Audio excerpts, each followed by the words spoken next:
From a young age, I was really attracted to gang life from a really young age. Just from even when being a kid, I was seeing the patches as a kid, I do a joke about it on stage too. Actually, I go, I don't know if I just saw a lot of bikers and cops and thought it was the village people, but I always wanted to join a gang.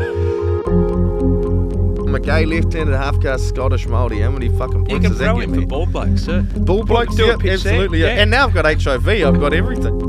Your life through that period, teenage years, early 20, chaos, drugs. Just drugs, alcohol, fighting. So much drug smuggling going involved. There was so much crime going involved. Because you had all these people leaving the prison, coming to work. And we were just putting drugs in their locker. They were taking it back with them. Yeah. It'd be, in my opinion, probably the scariest gang in New Zealand. Big motorcycle club in New Zealand. A lot of money, a lot of connections, a lot of overseas connections. That's just a lot of guys in leather. That's kind of like my weekend at Kinsella's now. The I Catch Killers podcast was a fresh start for me, as I left policing behind and started a new life. Over the years, we've laughed together, cried, and shared some powerful moments. Welcome to I Catch Killers. Welcome to another episode of I Catch Killers. I'm not really sure how to introduce today's guest. To say his complex character is an understatement. He describes himself as a half-caste, left-handed, gay, Scottish Maori. And I'm going to add to that description, he was also an ice addict, a drug dealer, part-time standover man.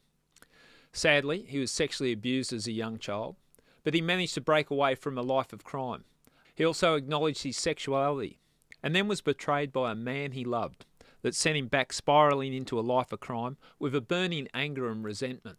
It was not until he started taking ownership in his actions when he was able to break away from this world and follow his true passion as a stand-up comedian. Now, as I've said, today's guest is a complex character, and he's here to share his story. Today's guest is Elliott Mclaren. Elliott McLaren, welcome to I Catch Killers. Thanks for having me. Kia ora. Well, I'm excited about it because we had a good long chat the other day, and I got a sense of where you're coming from and different things. I got to say that you've had an interesting life. Yeah. There's a lot of descriptions that we could place on you, but very complex, highs and lows and everything in between. Yeah. One thing that interests me was the fact that you broke away from crime. Here on I Catch Killers, a lot of the people we get, and we've had a lot of high-profile bad guys and girls for that matter. It seems to be when they're caught that they get that time to reflect. But having a chat with you on the over the other day, it seems that you just made a decision to turn your life around. Yeah.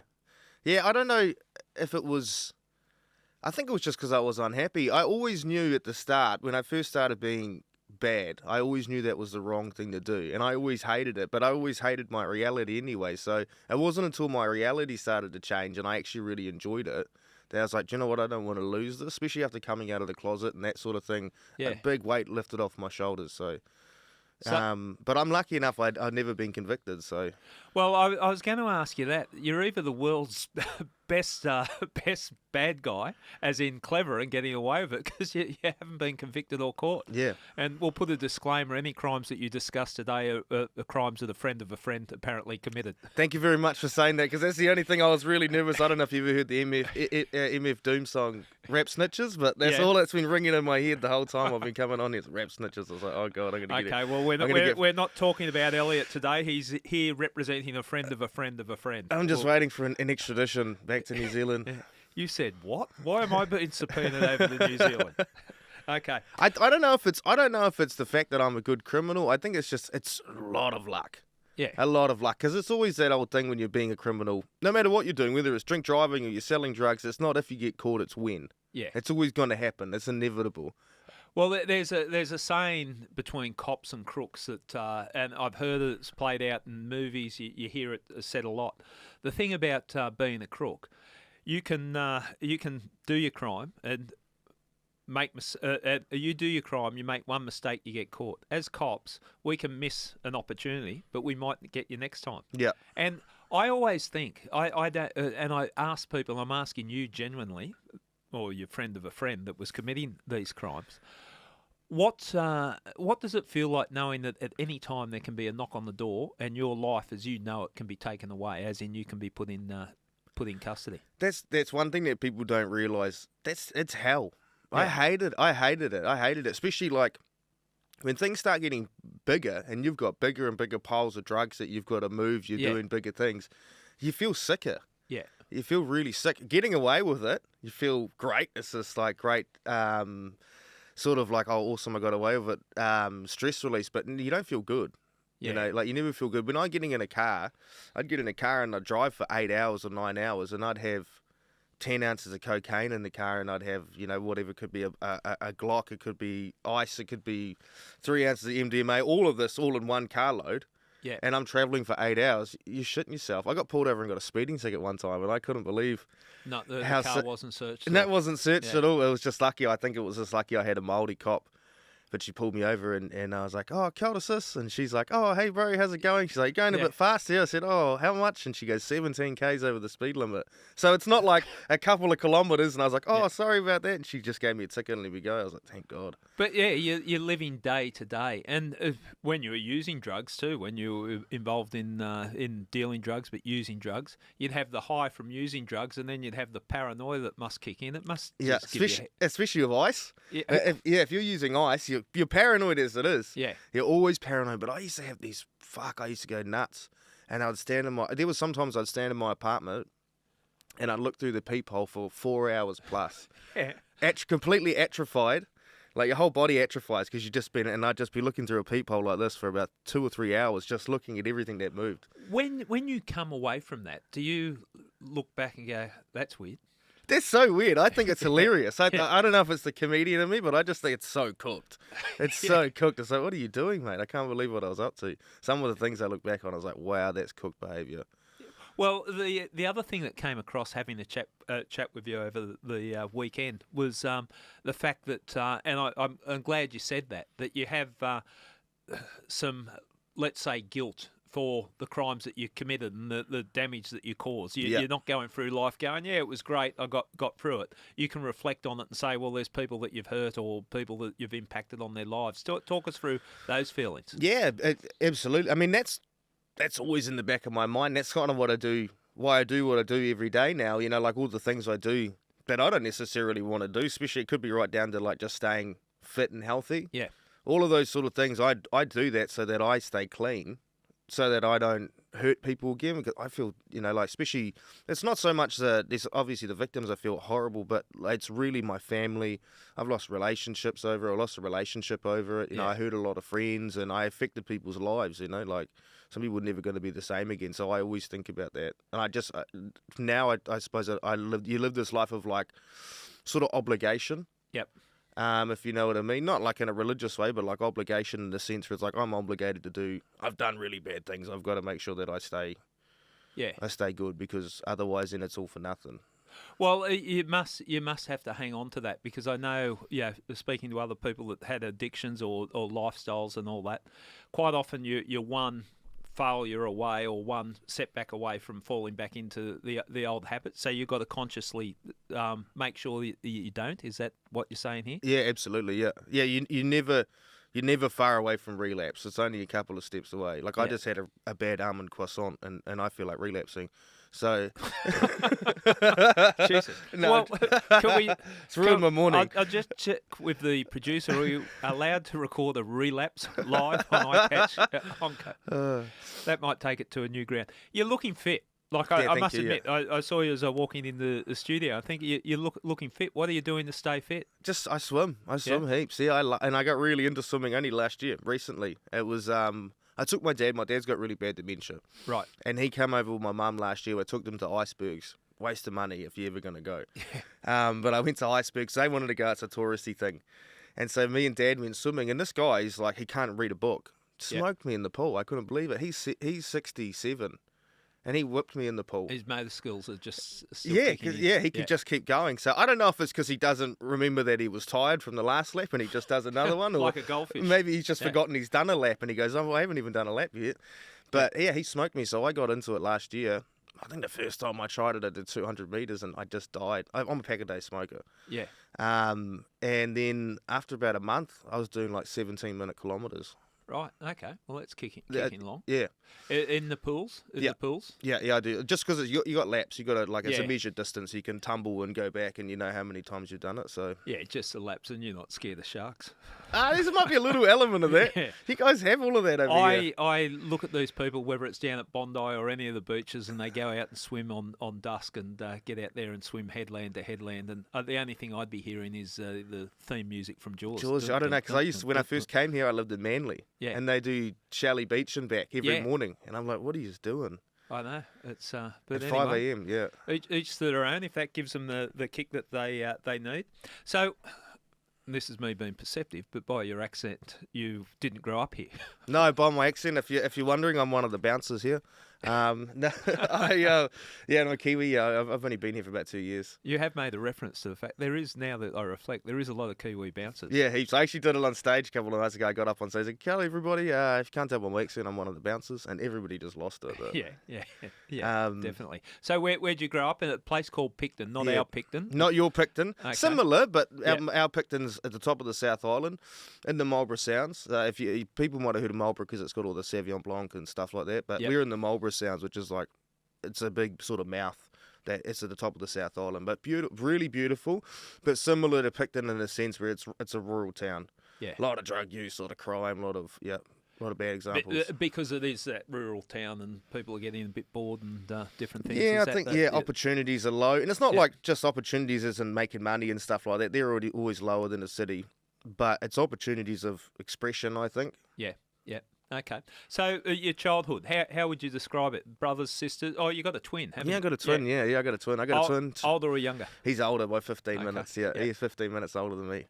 Yeah, so I got a twin. I got 2 older sisters. I don't know. I had a mixed upbringing. I suppose everything about me is mixed with this like yin and yang to everything. But my upbringing, you try and work out how I was going to introduce you. I've got how do you think I feel? I'm trying to get on stage, and you're trying to do 10 minutes of jokes, and you go, how do I nail everything about me? Yeah. But yeah, I had a really good one, and I had a really bad one at the same time. You know, so like I grew up in rural New Zealand. It's stunning. Yeah. Absolutely beautiful place to grow up. Lots of really cool adventures you can go on. You go fishing and hunting. You could walk from my high school to my house, and you could catch a fish. You could get some mussels off the rocks, and you can pull a passion fruit off the vine, and you can eat all of that on the way. Pretty cool. It's pretty cool. Yeah, pretty cool. But then at the same time, obviously, like getting sexually abused, that sucked. And I didn't really realize how much that affected my life. It's a shame that it happened, but it's a shame that it happened so early on. Yeah. It was my first 2 years of primary school. So, and it didn't stop until I left school. So probably about 7, I think I left school. Yeah. Just before I turned 8. I didn't realize how much that affected my life and my behaviour until probably about 20 years later when I was about 25 years. So I started when I was 5 till about 7. And when I started going to trauma counselling, I was like, oh my God, all the things that I've done, you can see a correlation. Yeah. And pattern and behaviour and stuff like that. But yeah, so it was mixed. I mean, I got two older siblings, a twin brother. He's my best mate growing up. Absolutely loved him to bits. Loved my 2 older sisters, but I always fought. I fought with everybody. Yeah. And I was a real scrapper. And I think it was because of that. My mum said I went to school when I was 5. I was a really sweet kid. Real sweet, real happy kid. Well, let's just unpack that because, and it takes courage to talk about it, but I think when you talk, I've got an understanding of how much, and you touched on it, how much that can impact on the pathway of your life. So you're only 5 years old? Yeah, 5. I think I might have still been 4 when it first started. Yeah. Just because I was born I was born in March. So I would have started primary school at 4 years old. Did you have an understanding of what was going on? No, I didn't tell anybody, not until years later. Yeah. But I didn't have an understanding of what was going on at all. And this is probably the hardest thing for, I think, a survivor to admit. Well, some of them anyway. Some of them it's completely the opposite relationship, and it's all forced. But like for me, it was a lot of grooming. Yep. And it felt like a good time.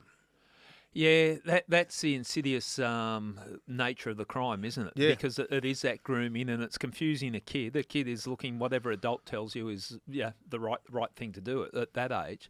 And so you're feeling good about it. And then I would imagine you look back in years years down the track, or just confusion. Yeah, it is. It's really confusing at the start.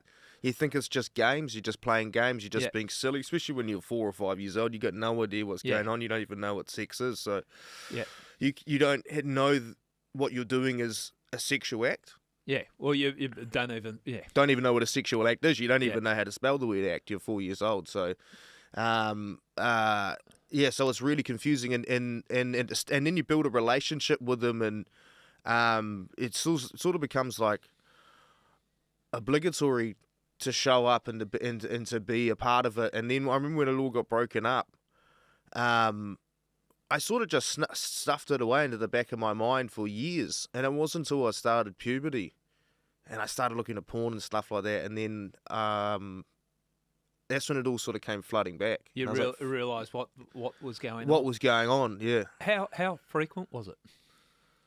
It was at least once or twice a week.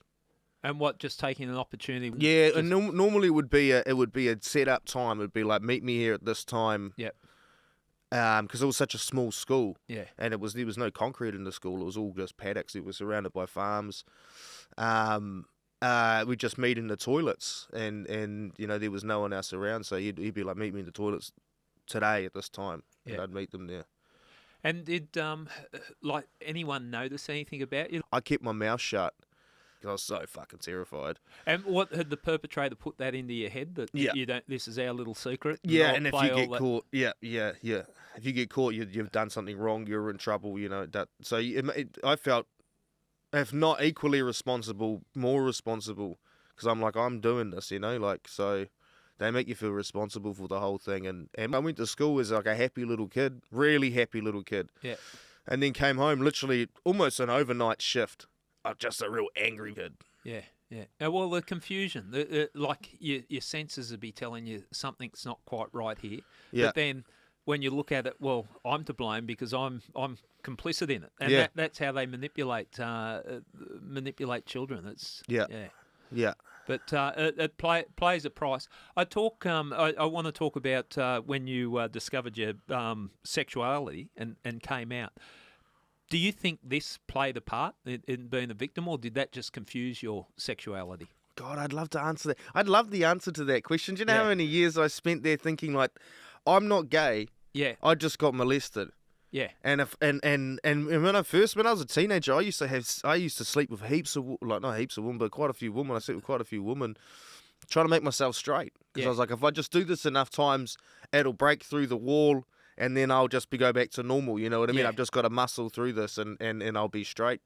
And I'd love to know the answer to that, but I remember talking to a therapist about it, and she goes, you know how many boys are molested? Yeah. I think 1 in 5 boys in New Zealand are molested every year. Shocking statistics, and it's probably not any better here either. Yeah. It's getting worse. And how many of those guys end up being straight, having wives and having kids? So it obviously didn't affect their sexuality. Yeah, I know.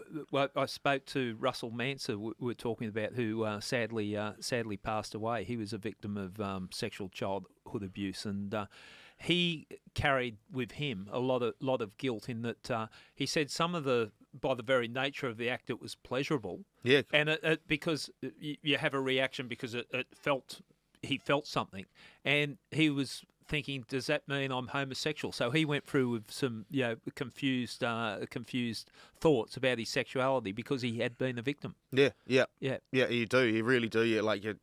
That was probably the biggest thing I had with me was.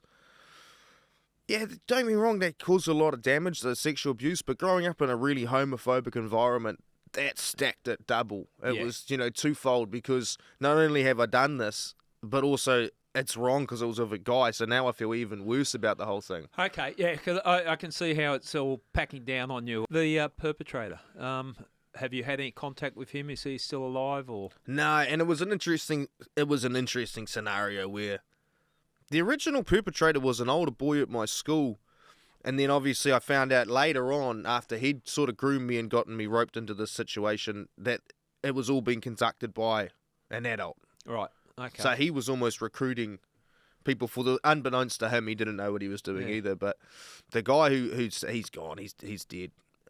He's died. And then I've never spoken to that other kid about it before. Yeah. I've wanted to. Fuck, there was times in my life I wanted to kill this guy. I can imagine. Wanted to murder him, and then it wasn't until I got to adulthood and I realised, like, fuck, he was only a couple years older than me. He was probably a victim and manipulated too. Oh, absolutely, yeah, he was, without a doubt, Yeah. Because you should think of all the stuff that kid did. It disgusts me, like the perpetrators, and that's why I have a lot of understanding for people that commit crimes and that, but the impact that childhood sexual abuse has on the victims' lives throughout their life is just unbelievable. It's unreal. And it's done for the perpetrators for their own sexual gratification. Yeah. Like it's just unforgivable. Yeah, it's unforgivable. I think the thing I found the most shocking with all of it is it's the same way the same way you and I would talk about somebody that we find attractive, whether it be a lady for you or a fella for me. It's the same, but it's about a 10-year-old. Yeah. Or a 5-year-old. And there is no excuse for it because there's no mitigating circumstances. They're just for their own personal pleasure destroying people's lives. Yeah, and I don't know why it happens. For me, I sit back and I go, you look at the world and you go like, why is this a regular occurrence in our world? And it doesn't matter what country you go to, what society you're in, what religion is in that country. It doesn't matter. It exists. Exists everywhere. Doesn't it? Yeah, and it's rife. It's getting worse. It's getting so much worse. It's out of control, especially in other. You look at statistics in America and stuff like that. The amount of child trafficking is going on. And that's in a first world country. You go to somewhere like Bolivia, or you go to somewhere like Afghanistan or Pakistan or something like that. It's Russia. It's crazy. Yeah, I know. It's something that we've all got to speak up about. And I think they get away with it a lot. And I learned this doing the Predatory series. But also in the cops, they get away with it a lot because people don't want to talk about it because it's too confronting. Yeah. In a country town, if you did go and blow it all up, I don't know the perpetrator, but he's probably respected or known in the country town. Everyone puts a lid on it because it's too confronting, and I think that's what the step we've got to all take is. Okay, we're going to have to talk about it. Yeah. And it's going to be an uncomfortable conversation, but let's get out there and talk about it. And if it destroys lives, as in the perpetrator and his family gets pulled apart, well, we've got to start somewhere. Yeah, exactly. Yeah, and the amount of victim blaming and the amount of, I think, just denial in the sense where the amount of kids I know or people I know who have gone to their parents, I know people who've gone to their parents and been like, my stepdad's molesting me, and they'll go to the mum and be like, your boyfriend's molesting me, and she'll be like, no, he's not. Or don't say that about him. Happens so much, Elliot. Yeah. Happens so much, and it's disgraceful. I think there's got to be, and I'm not one to let's fix a problem by increasing legislation or bringing in new laws, but I think there's got to be something, a very specific offence where it's brought to someone's attention about child sexual abuse, and that person doesn't act on it. Yeah. Because they're complicit. They're complicit in the offence if they know it's happening, whether it's your partner that's sexually assaulting a kid or whatever. If you know about it, you've got some complicity in the offence, and there should be specific charges for it. So. I think so too. I don't know how to combat that issue in society. I don't think anybody really knows how to combat that issue in society because it's so vast, and it's like, where do you start? Some people just go, just fucking shoot them all. Yeah, but it's like that's not gonna stop the problem. All of that's going to do is push it underground even more so. We've got to make it harder for them to commit the offences, I think. Make it harder. So that's when, and whenever it blows up, you look at the person and go, oh yeah, I thought he was a bit strange. Or he seemed to spend a lot of time with kids, or was, the scout I wonder why he's a leaders, swim coach, that type of thing. Invariably, it's your instinct that's telling you something's wrong, and we've got to start acting on those instincts. Not take law into your own hands, but if you've got concerns about something, raise it and encourage kids to talk about it. Because let's your example. If the parents, if it's just again foolproofing the world so these type of things can't happen. If they spoke to you. Now, if anyone's touching you and you feel uncomfortable about it, you can come and tell us. There's no shame in it, blah, blah, blah. As a kid, maybe, just maybe, you might have come forward and told your parents. And if that works for one kid, then it's worth doing. Yeah. Whatever works, where you got to spread your net wide when you're sort of trying to deal with this issue. Yeah. You can't just try to find one solution, use every tool in your toolbox. Yeah. If you know what I mean. And I think kids too, I think parents as well, need to create a safer environment. I remember my mum asking me. She asked me heaps all my life. She asked me, "Did you ever get molested at school? Did you ever get molested at your school?" Yeah. And I never felt comfortable to say yes, because at the beginning there was never a comfortable, safe environment for me to talk about it. I always felt like I was going to be, I was going to bring shame to myself and to my mum, and I thought that I was going to get in trouble. And I think I also thought that, like, I just didn't want to bring that whole mess into my lives, because I knew it would break my mother's heart, and I knew it would make my dad go nuts.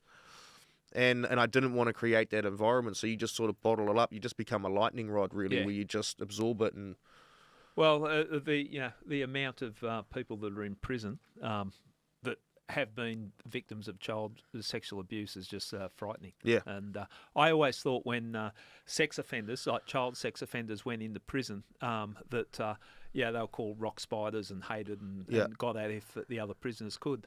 It was pointed out to me by people that spent a lot of time in there. You know why we hate them so much? Not just the nature of their act, because so many of us in here have been victims of victims. And that's sort of very telling, isn't it? It stopped. How did it stop? So we moved house, we moved school and everything like that. But the damage was done by the time I'd moved to that next school. I was just an angry kid. So you were this kid that no one could control and lashing out. I'd lash out. I hate being that guy. I hate thinking about it because it's so embarrassing now when I think about it. But fuck, I used to do wild shit. I'd throw axes at my siblings. I'd fucking chase them. I'm all of 6 years old and I'm chasing my older sister with a knife, fucking stabbing holes in the door. It's like the seed of Chucky. It was grim. The way you were holding the knife, I was getting scared there. I just moved this pen out. Well, I've been a butcher for 10 years. Shit. Okay. Okay. I've asked this, and you probably can't answer it, but it's just thinking out aloud. If that was addressed and recognised what happened to you at that age, and it was unpacked by professionals that know how to, dissect what you've been through and all the emotions and the anger that you're holding on, do you think it could have made a difference with the whole pathway of your life? Yeah, definitely. I don't think I would have done drugs so eagerly. Yeah. If you know what I mean. It would have made a huge impact in my life, where I wouldn't have gone to escape reality through drugs and alcohol at 11 or 12 years old, and then found such a solace in that escape from reality. And then because of that solace and that freedom of angst, I wouldn't have then developed such a strong connection to doing it. That was how my addiction formed. Was because I loved escaping reality. That was your escape. That was my escape. So I wouldn't have. And then going down that path, starting to take drugs, that's where all the rest of it led. Okay, so I think you told me you were about 12 when you started dabbling in alcohol and drugs. Yeah. Talk us through that. How did that play out? Well, I tried alcohol before, but my parents don't drink. My parents are actually very strict. Yeah. God bless him. My dad is a great guy. I love my dad to bits, but he was really absent and real angry when we were kids. Yeah. And then my mum, she's the best. She's such an amazing woman. Real harsh, but very fair. And they don't drink, smoke, swear, or gamble. And they don't even let you swear in their house. My mum hates it. Real strict school teacher. So I remember hanging out at the skate park when I was about 11 or 12, and a few of my mates, and they were giving me heaps of shit because we hadn't smoked weed yet. We were 12 years old. And they're like, can't believe you're 12 and you haven't got the stoned yet. What's wrong with you? You're a loser. So that was like, in my head, I'm like, I've got to do this. I can't be a loser. Yeah. And we were hanging out with a few of my mates. We set up a little tent in the backyard. And we went round to another boy's nana's house. She had the best liquor cabinet ever. Real good. I think she had liver cancer. It was so good. But we mixed all the little drops of alcohol together because she had such a big liquor cabinet. We just poured. Yeah, you make your own little cocktail. And we just filled up a big bottle. It turned radioactive green. It was this weird green colour. I think it must be from the chartreuse or something we were putting in there. And we all went back to this little tent and we're having swigs and we ended up getting pissed. And I fell over. We were play fighting or something like that. And I fell over, and I remember I fell over in the house, and I looked under a cabinet or a bed. I looked under a bed, and I saw this little tobacco tin. I thought, oh, cool, I'm gonna be the slickest guy out. I'm gonna have a cigarette and a drink. I'm gonna look so cool. And I opened the tobacco tin up, and it's fucking packed with weed. absolutely filled with weed, and I was like, oh my God, this is perfect. I actually thought in my head, the universe has provided. At last. Thank you. Yeah, thank you, God. This is exactly what I needed in my life. This is what was stopping me from being cool. But I was 12, so I had no idea how to smoke weed. I didn't know what to do. I didn't know how to roll a joint. Yeah. Called this rough and tumble boy who was from up north. He'd moved down here. He was real good mates of mine. Great dude, absolutely loved him. We used to get into so much trouble. Called him up and I was like, oh, bro, do you know how to roll a joint? And he goes, yeah, bro, yeah, I'll come around. And he gets on his little push bike and he bikes over to the house and we roll a joint. And then he's like, you ever had spots? And I was like, nah, never. And so he got two butter knives, stuck them in the old coil element. And he used to stuck them in the old coil element on the stovetop, hit them red hot. Press a little bit of weed in between the two of them. It's like a Jamaican jaffle press. You press it in, you breathe in all the smoke. Right. Okay, we're not advising this to the listeners trying this at home, but yeah, I get what you're... It gets you... It's like New Zealand's national way of smoking weed. If you Google spots, it'll pop up on Wikipedia. It'll go commonly found in New Zealand. Right. So in the Wikipedia page, okay. Well, there you go. I knew they were recognised for a lot of things. But a lot of things, yeah. Lamb, rugby, spots. Okay. Pavlova too. Take that. Bullshit. You can't steal the Pavlova, surely. Lamingtons, no. Crowded House, Far Lap. Crowded House, yeah. Far Lap, maybe. Yeah. Maybe. Yeah. Maybe. Okay. You're only a little island, but isn't it? Yeah.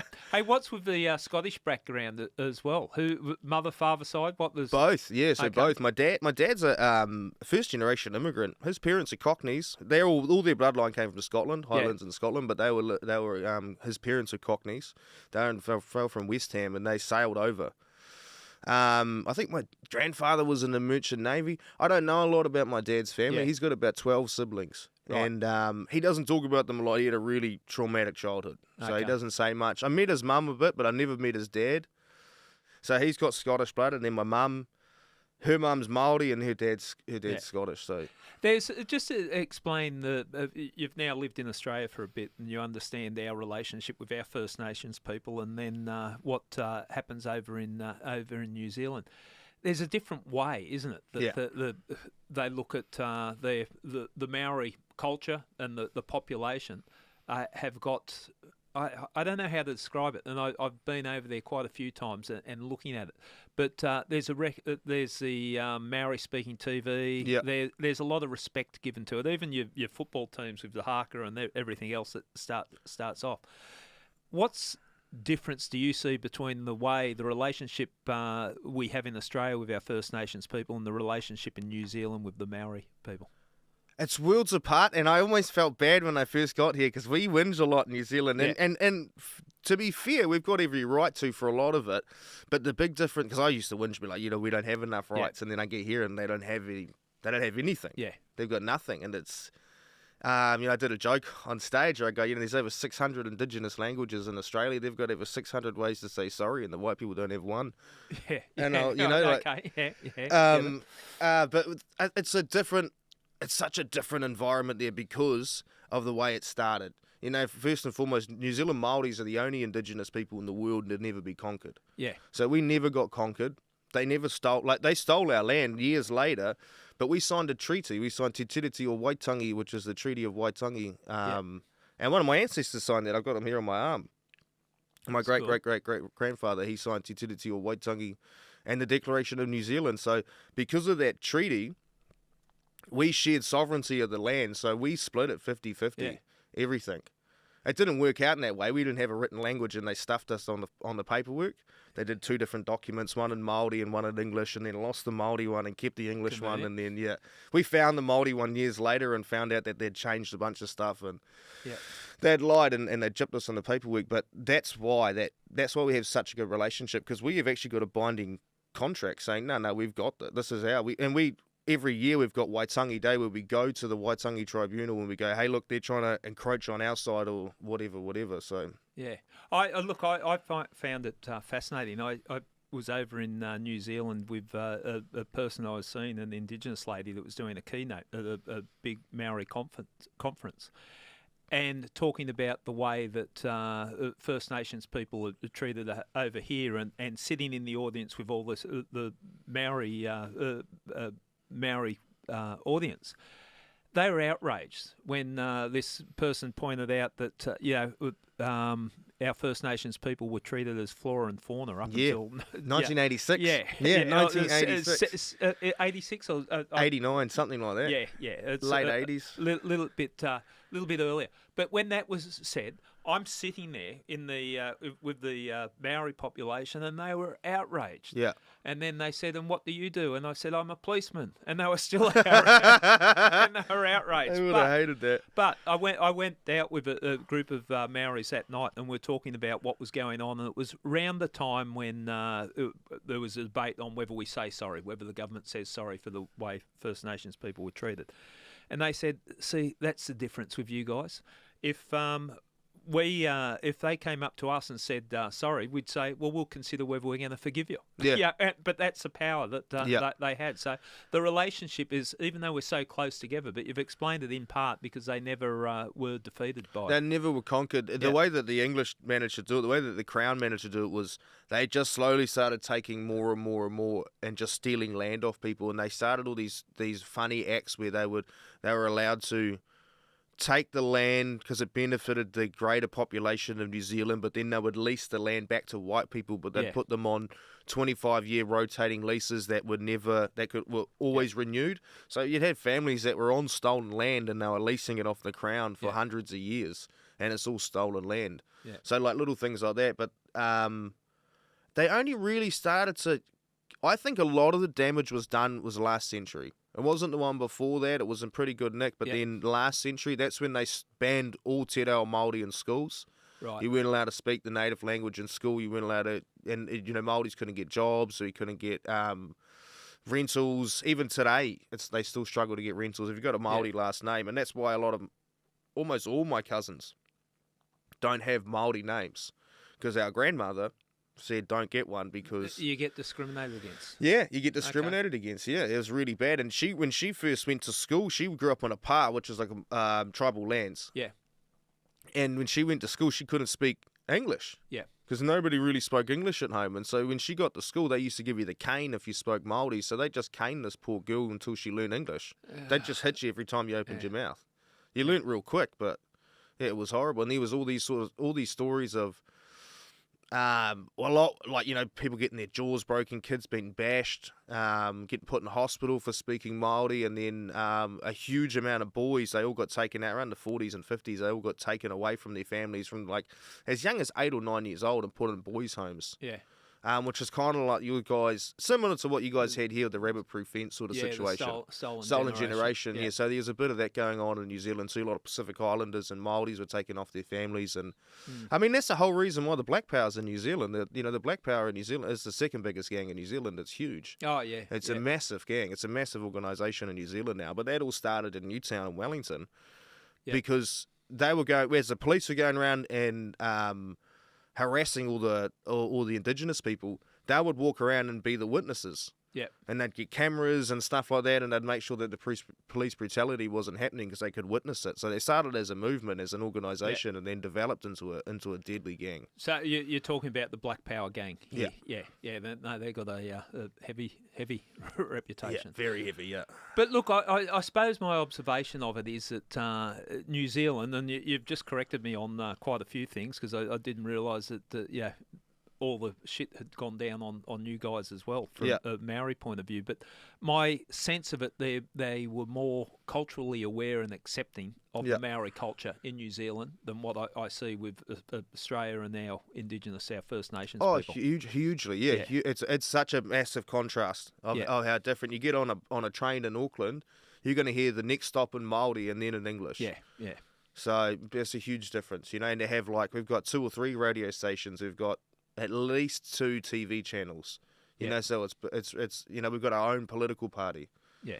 So things like that. And there's designated Indigenous seats in New Zealand. So like when you go to your electorate, I'm Titai Tokoro now, but that's instead of voting for like a member of parliament in Erskineville or I vote for an Indigenous member of parliament for my area. So there'd be like Auckland, there'll be Northland, there'll be Wellington. So so instead of me voting for the Labour MP who's for Erskineville or whatever, you'll vote for the Indigenous MP who's for that whole area. Okay. And there's always at least X amount of seats, I think 7 or 10 seats dedicated to Indigenous people. So no matter who gets into politics, there's always at least 10. You got a voice there. Yeah. Okay.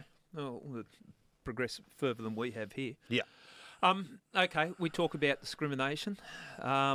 You're left-handed. Yeah. How has that affected your life? That's been my spiral into drugs. that was the reason why. Yeah. Somebody should have stopped it. It was witchcraft, and then now I've gone down the devil's path because I never used my right hand, and they were right all those years ago. They were right about saying that. It's an embarrassment and a burden you've had to carry your whole life. My whole life, yeah. It's worse than being gay where I come from. Left-handed, I love throwing that one, especially in that joke, because I love diversity and I love being proud of where I am, but also, you can start throwing all sorts of random shit in there. So it's just to sort of make that whole thing silly. So I always say that I'm left-handed. Well, it shows how discrimination, how ridiculous it is. We don't like you. You use your left hand, not your right hand. Yeah. Okay. But discrimination, I struggled with it a lot when I was younger, and that was another thing that made me a really angry kid. I always wanted to be Māori. And I love being Māori, and I am Māori. Don't get me wrong, I am Māori, and I love it. I love the culture. I love all about it, but I'm not brown. Yeah. I look like I'm fucking Conor McGregor, and I'm trying to tell people I'm Indigenous, and I've got a brown twin brother. Yeah. That was the worst part. I'd grow up with this fella next to me all the time, and he was brown all year round. I can get brown in the summer, but it's just a really good tan. But you've brought up an interesting point there, and I've heard people say that before. First Nations people, with the light skin, and they're in the same family, same parents, and it's just how you come out. You felt like a discrimination. I can understand what you're saying. Hey, I'm Maori, brother. I'm with you, and they're looking at you going, "No, you look like Conor McGregor." Yeah, you're a white fella. Yeah. And then you're too brown for the white fellas, and then you're too white for the brown fellas. So what do? You don't fit in anywhere. You're raised in an Indigenous community or heavily Indigenous community. At the Kapahaka as a kid, I embraced it all, and I would have gone a lot further with that. But I had my own cousins calling me a white fella. And I'm like, we're cousins. Yeah. What are you talking about? So you were going to add a little bit more to complicate your life and decide you were going to be gay as well. Gay as well, yeah. Okay. That's a lifestyle choice. I want everybody to know that. All right. You, how long did you suppress that for? When did you realise that your interest is in the boys, not the girls? And what was it like growing up in that environment? Because the environment you described, it sounds like a tough environment. It's not, not for the faint-hearted. No, I don't expect that it would be something that was readily embraced. No, God, no way. No way. It was hell. It sucked. I think I would have noticed probably around 10 or, around the same age that boys notice girls. I noticed Legolas in Lord of the Rings, and I fell in love. I was like, who's this beautiful, tall, skinny Pākehā white fella? He's so gorgeous with his long blonde hair. Loved him to bits. And then after that, I sort of noticed, but it was just sort of an urge. It wasn't any formed thought of I'm attracted to you and I'm attracted to men. It was just kind of like, wow, that guy's fucking beautiful. Yeah, and so that's from the sort of age of 10. You're starting to see that. Were you trying to suppress that? Were you you're only getting to the stage where you're starting to realise which path that your life's going to take? Did you try to suppress that to please your mates, to please your family? Yeah. Oh, yeah, of course. Yeah, without a doubt. And I didn't want to bring any shame to anybody. It's such a shameful thing. I didn't want to bring shame to my family and shame to myself and shame to my friends. And isn't it sad we sit here talking about bringing shame because of your sexuality? Sexuality, and then all the shameful acts I did years later because of all that. Yeah, it's the irony is it's almost like a Greek epic. So when did it come out? When did you come out? Not till I was about 21. Oh, right. Yeah, not till I was about 21. You fought against it and suppressed it? For years. For almost all my teenage years, I was sleeping with girls. And then later on, when I was about 16 or 17, that's when I started fooling around with guys. I knew I was gay. Yeah. Probably by the age of about 14. But tried to suppress it a lot. Tried to, like a hell of a lot. I'm sleeping with girls. I'm trying to have I think I tried to have a girlfriend at one point. All the way up until about 18 or 19. Big secret to suppress. Yeah, it's really tough. Yeah, real tough. But then when you've got, you got two different elements going on there. Where I remember there was a fella, his dad came out of the closet. This guy had, my mate, he had 5 siblings, I think. He's 6. Yeah. This guy's had 6 kids. He's in his 40s. He's come out of the closet. Good on him. Like, wow, it's so brave. It's so brave. This fella's brother and his cousins, they bashed him with the storm drain grate and cracked his skull open, put him in a coma for 6 months. He's got permanent brain damage now. Seriously, because and this is someone within your community. Yeah. So that would have played on your mind. That Definitely, yeah. Definitely. And it wasn't just the fact that if you come out, you're going to get bashed. Yeah. It's not necessarily the scariest part, especially if you've had a couple of hidings. You're like, okay, yep. But it's more the fact that what you've done is a death sentence. Being gay is a death sentence because it's so wrong. Right. That's really what that says. It doesn't really mean, it's not like a fear of getting a hiding. It's the shame and the guilt of like, oh God, I'm so wrong that it's worth killing for. And nobody batted an eyelid. That was the other scary part. How old were you when that happened? So I would have been 11 or something. 10 okay, or 11, so you're old enough to sort of comprehend it. Yeah. Oh, geez, there's That's a wrong, warning sign for me. Yeah. And you hear all sorts of comments too growing up in environments like that. You know, you hear comments like, I'd rather have a dead son than a gay one, you know. Gay people deserve to get AIDS and die and all these sort of comments, and they're disgusting. They make me sick and, it was the worst thing you could be where I come from. When those type of comments, and I can just imagine, and they're the type of comments that you hear, I think we're becoming more informed now, but back then, it's not ancient history, recent times, but did you, to mask what you were hiding, did you join in on those comments? Oh, of course, yeah. So you were bloody gays. A gay homophobe, yeah. I was a gay homophobe, and there's did heaps you of them. overcompensate? Were you? Yeah, of course. I was at one stage in my life. I was probably one of the worst people at school. Yeah. But I think that came from my own hatred of being gay. I felt like I was cursed. I felt like that this man had molested me.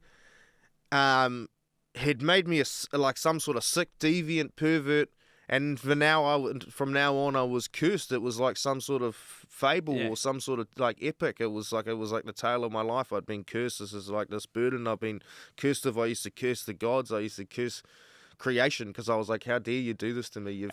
And that's that hate that you've got and just loathing, self-loathing. Yeah, it sounds self-loathing. I absolutely hated myself. I had no self-esteem, no self-worth, and I was really angry at the world. So did that all that culmination of being sexually abused, suppressing your sexuality, and all this anger building up, and your drugs, you're finding an escape from it? Yep. And then the life of crime as the world's best criminal that's never been caught. Yeah. Or your friend of a friend. I never had the world's best detective, Batman, coming looking for me. Jesus. Lucky you didn't come across my patch. The type of crimes that you're doing, like through the teenage years, what sort of crimes are we talking about? Dumb shit, country bumpkin sort of crimes. Yeah. It was anything. I think I would have been 10 when I burgled a house. Yeah. It would have been the first time I burgled a house when I was 10. And you don't realise it now till you get older, but you're like... Put you in through the manhole. And you're the one, going through the little window to get in there, because if you get caught when you're 10, like, you're getting taken home to your parents. That's it. That's all that's happening. And they've already been caught. Yeah. I don't know how many times I can't get caught again. So, they sent me in there. Funny story, though. Like, I went in there and I had no concept of the value of anything. So, like, I went into this house and I'm 10 years old, and there's me and another guy going in there. Another kid. We go into this house. I remember sneaking around, and we thought it was empty. And you know what? This is caution to the wind, but like the guy whose house we were robbing, he was in my class. He's actually a mate of mine, and he bragged about he was going away all weekend. I'm going away for the weekend. I'm going to Kaikoura or something like that. And I was like, fuck you. You get to go away for the weekend. Yeah. We sort of talked about it, and I mentioned it to a mate of mine. I said, oh, yeah, he's going away for the weekend. What a lucky fella. And they're like, what? And I'm like, yeah. And they're like, all weekend? I was like, yeah. And they're like, sweet. This house is going to be empty. Empty house, yeah. Empty house straight away. Empty house. That Friday night we were around there. I thought, maybe it was a Saturday afternoon, and I thought the house was empty, and then I realised it was somebody sleeping in one of the rooms. There's nothing scarier than thinking there's an empty house and you're mid-burgle and you're sneaking through the house like a cat burglar. You think you're in Ocean's 12, and then all of a sudden you can hear snoring in the next room. You're like, oh fucking God, what do I do? I just went white. But when I came out, the funniest part about that whole story is when I came out, they were like, what did you steal? What did you steal? What did you steal? I'm a 10-year-old. I'm like, oh my God, I got the best haul ever. And I open up this little bag and I've got a fucking Super Soaker and a WWE figurine. I was going to say you've come out with a teddy bear or something. Yeah, I stole toys. Yeah, I stole kids shit. I got a Yeah. fucking really big Super Soaker. I got some wrestling figurines. I stole kids shit because, like, what do I want? Like, Yeah. I don't know I think the only things I stole that weren't kids' toys were worthless things because I'd only really seen theft in cartoons, so I stole a literal candlestick as well. Did you have a comprehension at that time what you were doing was bad, or were you be surrounded by older kids that are? I knew it was bad. I got a strict mum. I knew it was bad. Okay, I knew I was stealing. yeah. I knew stealing was wrong. Yeah, yeah. So I knew I was stealing. I knew stealing was wrong. It was a little bit more fun, and in your kid brain, you can sort of like you're in a house and it's empty. And you feel like you got free reign. It's almost like a mad dash shopping spree. It's exciting. It's exciting, yeah. As a kid that age, breaking into a house, I get that. Okay, so where did it progress? I think after that, it was like a lot of the stuff we would do would just be dumb. It was just dumb stuff. It was never like, apart from fighting and the rest of it, and burglary, there was nothing else that was really that crazy. It was just silly stuff up until about 14. We would play this game. Yeah, up to about 14 or 15, we would play this game where we would stand on the edge of the state highway, and as the freight trucks went through our town, we'd pick little grapefruit, unripe grapefruit off these trees, and we'd throw them at the windshields of the truck to try and crack the windshield, so the truck driver would pull over and chase us. Fucking loved it. It was the best fun ever. And they'd always call the cops. They'd radio the cops. Yeah. The cops would come down and chase you too, and you'd had this cat and mouse game of all these kids. There's probably about 10 of us. Yeah. Throwing lemons and grapefruits at trucks, and then the cops would come out and we'd all run from it and try and hide in the bushes. And you have no comprehension at that age of the consequences. I went through a stage at early teenage years that the success of a day was how many people chased you. Yeah. Like it's what sort of stupid stuff did you do? No understanding of the consequences, and you do stupid stuff, and it's a great day if you're being chased from pillar to post. Yeah, and you've got away with it. Yeah, absolutely. And I used to love the whole thing of the cops would come, and then you'd jump a fence, and you'd jump a fence, and you'd jump a fence, and you'd see where you ended up. You had no idea where you're going. You're just jumping fences. You don't know if you're going to make it. And there'd be times when I could feel the footsteps of the cops. They're so close, you could feel the thud of their boots behind you, and you were running, and you're just trying to get to that fence so you could jump it. I absolutely loved it. But then looking back, as an adult, you're like, fuck, I just cracked the windshield of a freight truck, like a road train. It could have brought death on. Easily. But did you have anyone that could see you were off track? What was your twin brother like? He wasn't probably as reckless as me, I don't think, and he never fought as much as me. I fought way more than he did. Normally he'd be lippy and I'd get in the fight. Right. Because of it. He'd start it, you'd finish it. Yeah, there's a couple of times he started this fight. There was one fight at school. He started with this other Māori kid, and had a wicked temper. We knew him since he was little. He had such a bad temper. Anyway, my brother was riling up. He used to love riling people up. He thought it was the best, and then I would normally have to step in. Fucking rolled this little kid up. He's about a year younger than us. And this kid spits it and he goes nuts, and he couldn't get my brother, and so he goes to choke one of my mates, and I was like, fucking get off him, man, and pulled him off him, and he goes to choke me. So I grabbed this poor kid and I pulled his head down. I just copped him with a knee right, and I was probably about 14. I kneed him in the face as hard as I could, burst all his lips open, knocked his front teeth out, broke his fucking nose.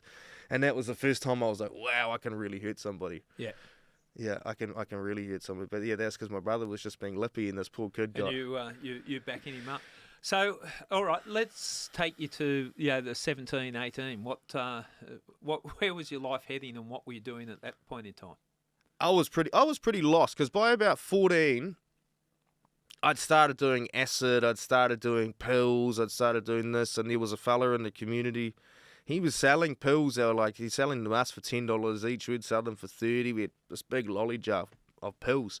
Had no idea what was in the pills. Yeah. We thought they were party pills, because back in the day in New Zealand, they used to be able to get legal highs, which are like weaker amphetamines. There was a compound going around called BZP. Yeah. And BZP was about 40 times less potent than methamphetamine. Yeah. And this weird steampunk chemist, he started making these compounds and selling them legally on the open market.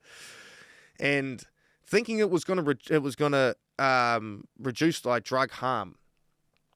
And it didn't, because like even though it's like, say it's 20 times less potent than meth. So it wasn't on the restricted. No, yeah. people were selling it out of shops. He had party pill shops, he had party shops, and people were selling legal highs out of it. He's thinking it's going to reduce drug harm, but if it's 20 times less potent than meth, people just take 20 of them and do meth. Right. Okay. So they were just overdosing on dance floors. People were dehydrating. They were collapsing and getting paranoid and schizophrenic sort of symptoms, and people just going off the deep end. So he stopped doing it. And he was like, this isn't reducing drug harm. I'm going to stop it. This is not the reason why. So he was actually legit. Legit guy, yeah. It wasn't a drug dealer, wasn't a drug pusher. He wanted to try and create an environment where people could take drugs. Enjoy it safely. Yeah. That's a lovely thing, but humans are always going to take it to the nth degree. And this fella, he brought, instead of everybody was getting rid of the stock as it was getting made illegal, because they're like, it's going to be made illegal. Yeah. I'm not making any more. He contacts the guy and goes, I'll buy everything you've got on the cheap. And like, which is a stupid thing to do if you think about it. But what this guy did, he just used it to cut his meth. Right. Because it's just a derivative of meth. So he just used it as a cutting agent because he brought it really cheap. Yeah. So he buys all of this as a cutting agent. He starts pressing all these pills, pure meth, and then one of these BZB pills. And we were taking them, and I had no idea what was in them. So you thought it was a BPZ? I thought it was a party pill, yeah. I thought it was a party pill. I thought it was what big kids were taking. I was like, yeah, this is what people take. They buy it from a shop. I didn't know it was an actual, like a really addictive drug. So when did you know that you were addicted? Probably about a year later. I remember about a year later, we were taking them every weekend. I remember about a year later, we were going to a party. And I'm 15 at this point. Yeah. And all I had was a bottle of whiskey and weed, and I was like, this is a shit night. Yeah. And sort of started throwing a bit of a tanty, and everyone's like, what's wrong? I was like, this is going to be shit. I don't have any drugs. Right. And that was really, really dawned on me. And somebody said to me, they're like, fuck, man, like... It's got the hold of you. Yeah, you got a bottle of whiskey and a bag of weed, and you're whinging? Like, it's not good enough for you? And, like, you're 15. Like, and I was like, wow, it didn't stop me. That's when I really sort of started to notice. And my tolerance was so high. I'd gone from taking 1 or 2 of these pills and being, like, completely out of my mind. Now I'm taking 10 of them a night. Right. Okay. So, So how did you fund your drugs? Well, if you've been selling drugs, then I always worked. I've always worked. Yeah. I have always worked. There's been times in my life where I've been, especially when I've been in recovery and I've been a bit down and out, I haven't had a job, but I've pretty much always worked my whole life since the age of 12. Okay. So I would work, and I remember my first job, I used to make $23 a week. That was when I was 12. And that would get me enough money for a bottle of vodka and a packet of cigarettes. And that was me every weekend from the age of 12. Yeah. When I say I'm surprised that you weren't pulled up with all this, like you didn't get in trouble with the cops, like you never went to court. No, never went to court. Never went to court, and I don't know if it's because, and like I've done a lot worse. I've done some really serious crimes that Elliot, can I help you here? For fuck's sake, your friend of a friend did a lot worse. Did a lot worse, thank you, mate. I mean, I'd already been kicked out of home by 16. Okay. So I had nowhere to live. I was homeless. I'd fucked up so many times. My mum's a good lady, but she's really strict, and she just said, look, if you're doing drugs, you got to leave. You want to act like an adult. You can't do drugs in my house. You want to act like an adult, then you can live like one. And she just packed my bag. She never swore at me ever. Tough love. Tough love. She never swore at me until I was 16, and she packed my bag, and she just threw it over the fence and said, fuck off. Yeah. And that's when I was like, oh, wow, I've stuffed up here. You're an intelligent bloke. You've got the emotional intelligence. You look at life. You're a stand-up comedian. You understand things. At that point in time with your mum, 16, throwing your bag over the fence and telling you to fuck off, did you reflect on what have I become? Oh, yeah, a lot. I think that was one thing that really created a spiral in my life. Was I was always very aware of what was going on and very aware of my behaviour, but I couldn't stop. Yeah.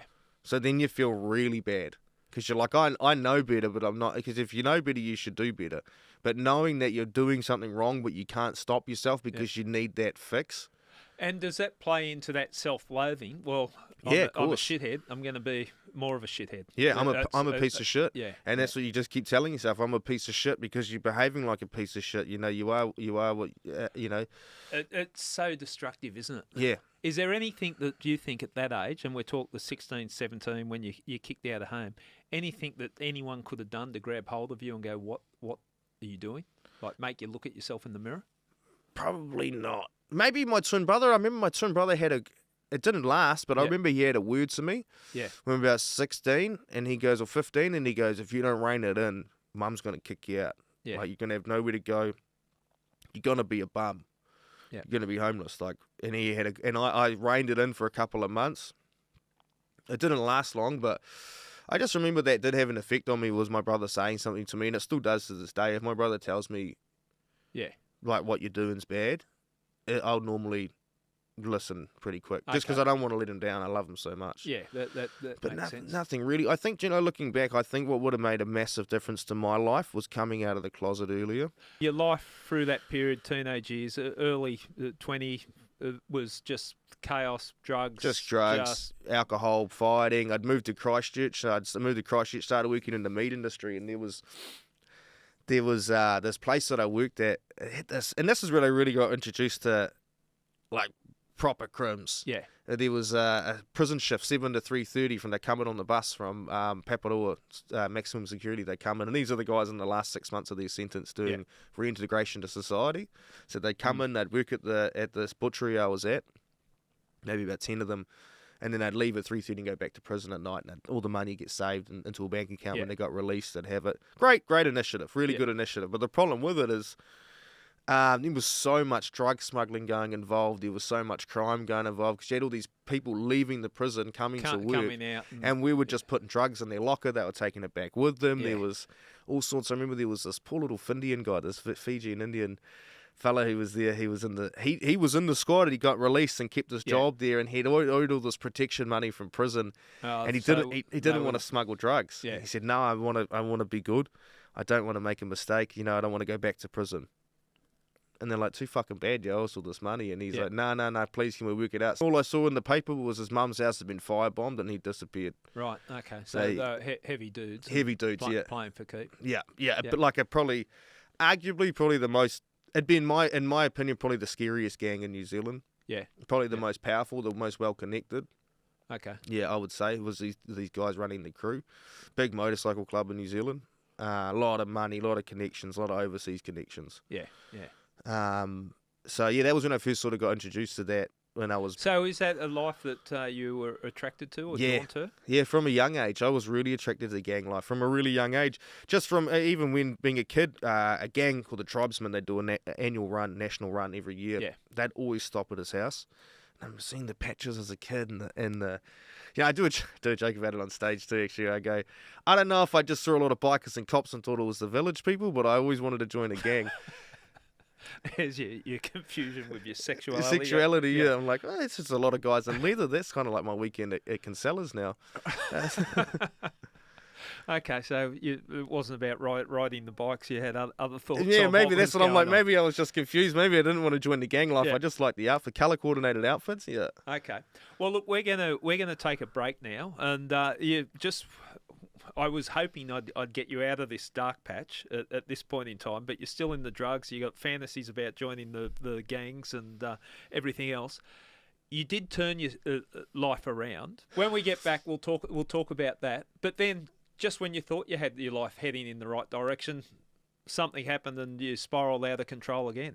So, yeah, worse than ever. Yeah, worse than ever. Took it to a new limit. So I told you this guy's life was complex and complicated, and we'll find out more about his life when we get back to part 2. Thanks, Elliot. No worries.